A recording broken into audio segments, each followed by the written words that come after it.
Hello दोस्तों, good morning. कैसे हैं आप लोग? उम्मीद करती हूँ आप लोग बहुत अच्छे होंगे।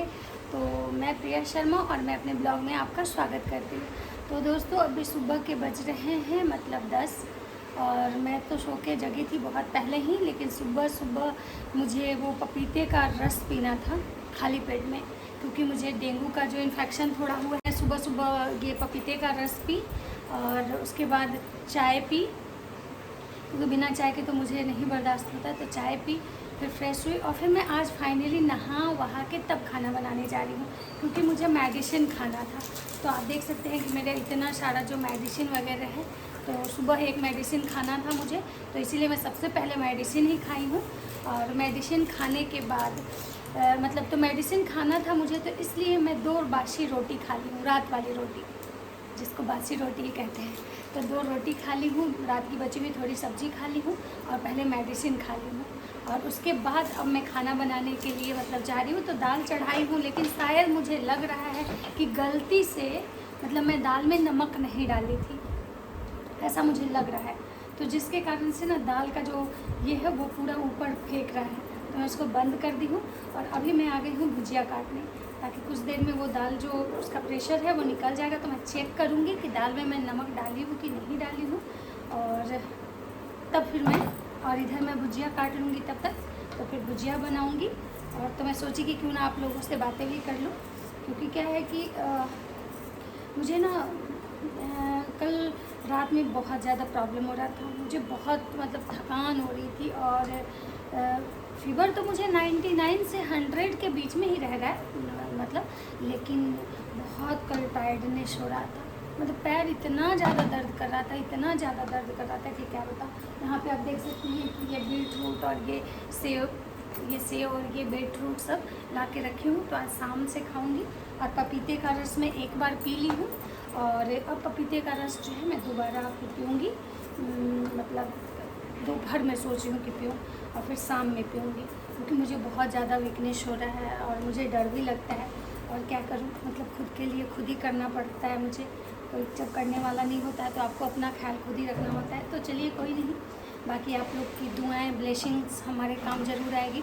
तो आप मेरे वीडियो में बने रहिए, फिर मैं बताती हूँ कि आगे मैं क्या करूँगी। फ़िलहाल मैं भुजिया काट लेती हूँ, फिर मैं आप लोग से बातें करती हूँ। तो अभी बज गए हैं शाम के 7:30 और मैं आ गई हूँ लाल पैथ लैब, क्योंकि मुझे टेस्ट देना था। क्योंकि क्या हो रहा है कि दवाई तो मैं खा रही हूँ, लेकिन मुझे बस प्लेटलेट्स को लेके थोड़ा सा मतलब ये चेक करना है कि प्लेटलेट्स मेरा कितना अभी है। क्योंकि क्या है कि जितना कमज़ोरी हो रहा है, तो बस उसी को लेके मैं सोची थोड़ा प्लेटलेट्स चेक करवा लूँ। और फीवर तो रह ही रहा है, मेडिसिन खाने के बाद भी फीवर कम नहीं हो रहा है। तो मैं आ गई हूँ लाल पैथ लैब। तो आप लोगों को भी पता है कि लाल पैथ लैब हो गया या एसआरएल हो गया, ये दोनों ट्रस्टेड लैब हैं। तो मैं इसीलिए लाल पैथ लैब में आई हूँ कि ताकि जो मेरा प्लेटलेट्स है वो सही उसका मतलब ये आए। तो आप देख सकते हैं कि ये मेरा ब्लड तो ले लिए हैं। तो अब मैं आ गई हूँ मेडिकल स्टोर पे, क्योंकि मेरे पास सारी दवाइयाँ हैं, लेकिन एक नया दवाई ऐड हुआ है जिंकोवेट, जो लेने मैं यहाँ पे आ गई हूँ और लेके मैं सीधे अपने घर जाऊँगी।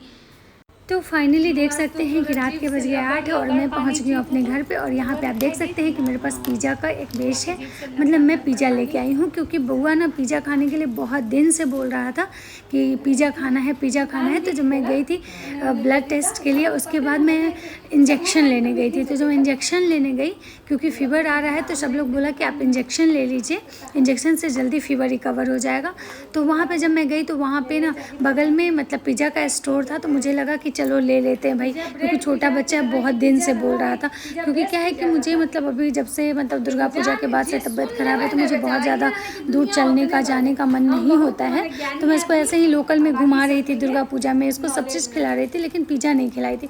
और ये पिज़्ज़ा के लिए रोज़ बोलता था कि मैं पिज़्ज़ा हमको खाना है, पिज़्ज़ा हमको खाना है। तो हम सोचे कि चलो भाई कोई नहीं, छोटा बच्चा है, इसको पिज़्ज़ा भी खिला ही देते हैं। तो फिर मैं वहाँ पे स्टोर पे गई, तो वहाँ पे 135 का एक मुझे इस टाइप से पिज़्ज़ा मिला, जो कि पनीर पिज़्ज़ा है। लेकिन मैं आपको बता दूँ कि भले ही आज पिज़्ज़ा का रेट धीरे धीरे डे बाई डे बढ़ते जा रहा है, लेकिन पिज़्ज़ा की क्वालिटी में ना बहुत ही कमी आई है। आप फैमिली पिज़्ज़ा लेते हो या कोई भी पिज़्ज़ा लेते हो, उसमें बहुत मतलब नॉमिनल पनीर होता है या फिर कैप्सिकम होता है। ना तो टमाटर दिखेगा आपको, ना तो तो प्याज दिखेगा। तो मतलब बहुत ही बुरा लगता है कि बताइए, पहले जो पिज़्ज़ा 99 में आदमी लेता था उस पर भी मतलब बहुत ज़्यादा टैक्स भी नहीं होते थे और पिज़्ज़ा बहुत ही अच्छा होता था। लेकिन अभी क्या है, हम टैक्स भी ज़्यादा दे रहे हैं, पिज़्ज़ा का प्राइस भी बढ़ गया, लेकिन पिज़्ज़ा उतना बढ़िया नहीं मिल रहा है। इससे बढ़िया पिज़्ज़ा तो लोग घर में बना ले। और आप देख सकते हैं कि हम लोग सॉस वॉस निकाल लिए, जितना भी चिली फ्लेक्स वगैरह जो कुछ भी था वो सब कुछ हम इसमें डाल दिए हैं। और अब हम सॉस निकाल ले रहे हैं, टमाटो सॉस, जो कि मैं अपने घर में, पहले तो था कि आप पिज़्ज़ा खरीदते थे तो आपको सॉस का पैकेट भी मिलता था, लेकिन अब ऐसा कुछ नहीं है। अब आप पिज़्ज़ा खरीदते हैं तो आपको सॉस भी नहीं देते हैं, मतलब डोमिनोज वाले। पता नहीं, बहुत ही ज़्यादा इनकी क्वालिटी भी रफ़ हो रही है और ये क्वांटिटी भी घटा दिए हैं और उतनी अच्छी सर्विस नहीं है जितना कि। तो आप देख सकते हैं कि एक बेस मैंने बउआ को दिया, एक बेस मैं खुद ली, एक स्लाइस इसका और एक स्लाइस अपनी माँ को दिया। तो हम लोग सोचें कि चलो एक एक स्लाइस हम लोग खा लेते हैं और बउआ को 2 स्लाइस दे देंगे ताकि उसका हो जाएगा, क्योंकि 4 स्लाइस रहता है। आप लोगों को भी पता है कि छोटा जो होता है उसमें 4 स्लाइस होते हैं और फैमिली पैक में 6 या 8 ऐसे कुछ करके होता है। पिज़्ज़ा खाने के बाद देखिए ये कुछ सामान है जो कि घर से आया है, तो ये मतलब इसको देख रही हैं महिमा, इसमें क्या है। तो इसमें दाल है, फिर एक हरा मूंग है और ये केला है और उसमें थोड़ा सा सत्तू है जो कि सब घर का है, तो मतलब अच्छा ही होगा। तो वो सब भी हम लोग निकाल रहे हैं बैठ के, अपनी माँ को बोल रहे हैं कि आप उसमें से निकाल दीजिए, क्योंकि मुझे तो बिल्कुल अभी कुछ करने का मन नहीं हो रहा है। इंजेक्शन लगने के बाद मेरा बॉडी जो है बिल्कुल मतलब एकदम से सुस्त हो गया है। मुझे लग रहा है कि मैं सो जाऊं, लेकिन क्या करूं, मैं अभी सो भी नहीं सकती हूं क्योंकि मुझे खाना बनाना है। तो इसलिए मैं मतलब अभी जगूंगी कुछ देर, उसके बाद ही सोऊंगी, खाना वाना बना लूँगी, खाना खा लूँगी। तो मैं सोची थी कि आज मैं खाने में खाऊँगी वो खिचड़ी, लेकिन सब लोग बोले कि नहीं मुझे प्रॉपर अभी डाइट लेना है, तो इसलिए मैं खिचड़ी नहीं खाऊँगी। तो मैं देखती हूँ कि मैं क्या बनाती हूँ, जो भी बनाऊंगी आप लोग को ज़रूर बताऊंगी। तो आप मेरे वीडियो में बने रहिएगा, तो मैं आपको बताती हूँ कि मैं क्या बनाती हूँ। आज सैटरडे था, तो आपको भी पता है कि सैटरडे के दिन लोग बोलता है कि भुजा हुआ कुछ भी खाना चाहिए, ठीक है। या तो आप सत्तू खाइए, फिर या तो खिचड़ी खाइए। तो खिचड़ी खाने का मेरा मन नहीं हुआ, तो मैं सोची कि चलो क्यों ना सत्तू पराठे ही बना लेती हूँ, क्योंकि सैटरडे भी है और तबीयत ख़राब में आपको भी पता है कि सत्तू पराठा थोड़ा अच्छा लगता है, मतलब टेस्ट अच्छा लगता है, आपको खाया जाएगा। तो इसीलिए मैं सत्तू पराठे बनाने के लिए मैं किचन में आ गई हूँ। तो आप देख सकते हैं कि सत्तू का सारा जो सामान था मैं मिला दी हूँ और अब इसमें मैं प्याज काट रही हूँ। तो मैं आज सत्तू में क्या मिलाई हूँ मैं आपको बता दूँ कि सत्तू है, नमक है, हरा मिर्च है, अदरक कटा हुआ है, लहसुन कटा हुआ है, उसके बाद मंगरेला, जवाइन और उसके बाद नमक तो बताइए, सरसों तेल, और अब मैं लास्टली प्याज ऐड कर रही हूँ, क्योंकि आपको भी पता है कि जब भी हम सत्तू का लिट्टी या पराठा बनाते हो तो उसमें प्याज ज़रूर होता है। तो चलिए मैं फटाफट से पहले ये इसका तैयार कर लेती हूँ, उसके बाद फिर आटा मिलाऊंगी, क्योंकि क्या है कि मैं सत्तू तैयार करके रख लूँगी तो फिर आटा मिलाऊंगी। और मुझे बहुत थकान लग रहा है, मन कर रहा है कि 1 कप चाय पीऊँ, और लेट भी हो रहा है, 9 से ज़्यादा हो गया है, खाना भी पहले बनाना ज़रूरी है। तो चलिए देखते हैं पहले क्या करते हैं हम। तो सत्तू तो फाइनली रेडी हो गया है, प्याज भी डाल दी हूँ, अब इसको अच्छे से अपने हाथों से मिक्स कर ले रही हूँ ताकि ये प्रॉपर अच्छे से मिल जाए। और उसमें नींबू डाल दी हूँ, नींबू डाली हूँ और थोड़ा सा अचार वाला मसाला भी डाली हूँ। तो आप भी लोग भी ऐसे अगर बनाएंगे सत्तू तो बहुत ही टेस्टी। मुझे लगा कि नींबू थोड़ा कम है, मैं हाथ से ऐसे की थी, तो अभी देखिए मैं इससे लेके जो नींबू का जो जूसर होता है मैं इससे लेके थोड़ा, क्योंकि इससे बहुत अच्छे से जूस निकल जाता है। तो ये मेरे पास था, और नींबू भी मेरा ना सूखा हुआ है, क्योंकि क्या है कि बहुत दिन से फ्रिज में रखी हूँ और वो फ्रिज में पन्नी में नहीं रखा हुआ है, इसलिए एकदम सूख के हार्ड हो गया। इसको पन्नी में रखती तो शायद ये सॉफ्ट रहता। तो बहुत प्रॉब्लम हो रहा है इसके रस निकालने में, लेकिन कोई नहीं, निकालना तो होगा ही। तो ये सब कर ले। तो यहाँ पे आप देख सकते हैं कि मैं तावा गर्म होने के लिए रख दी थी, तो मेरा तावा भी है वो गर्म हो गया और आटा भी मिला हुआ था। तो मैं अब रोटियाँ सत्तू की पराठे बनाना स्टार्ट कर रही हूँ। मैं ऐसे लिट्टी भी बना सकती थी, लेकिन 2-4 दिन पहले मैं लिट्टी बनाई थी, तो मुझे लगा कि नहीं इस बार पराठे ही बनाती हूँ।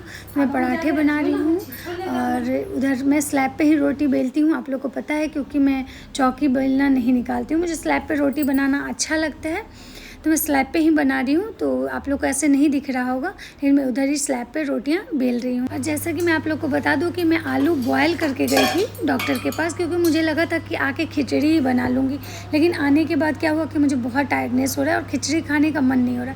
तो मैं सोच रही हूँ कि आलू जो है उसको अच्छे से इसका छिलका निकाल के, क्योंकि बॉयल आलू है, इसको फ्रिज में रख दूँगी ताकि कल सुबह मैं इसका सब्ज़ी बना लूँ। तो इसको पहले मैं छील के रख देती हूँ, क्योंकि अगर रात भर ये बाहर रह जाएगा तो ये ख़राब हो जाएगा। तो मैं इसको छील रही हूँ और उधर देखिए मैं सस्पेन में चाय बना रही हूँ, क्योंकि क्या है कि मैं आपको बताई थी कि मतलब बहुत ज़्यादा थकान हो रहा है, मुझे टायर्डनेस बहुत ज़्यादा हो रही है, मतलब लग रहा है ना कि नींद आ जाए, क्योंकि आपको भी पता है कि इंजेक्शन देने के बाद बॉडी रिलैक्स होता है। तो मेरा बॉडी अब किसी भी तरह से मुझे थोड़ी देर और जगना है, क्योंकि खाना खाना है, सारी दवाइयाँ खानी है।